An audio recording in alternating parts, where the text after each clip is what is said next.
Nagbabala ang Department of Social Welfare and Development laban sa lumabas na listahan ng mga benepisyaryo ng Pantawid Pamilyang Pilipino Program o 4Ps Online.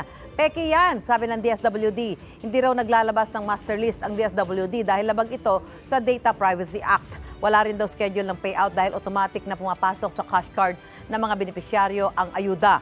Ang website kung saan nakapaskil ang pekeng master list, hindi official website ng DSWD. Para sa lehitimong update sa programa, bumisita sa official social media accounts at website ng DSWD.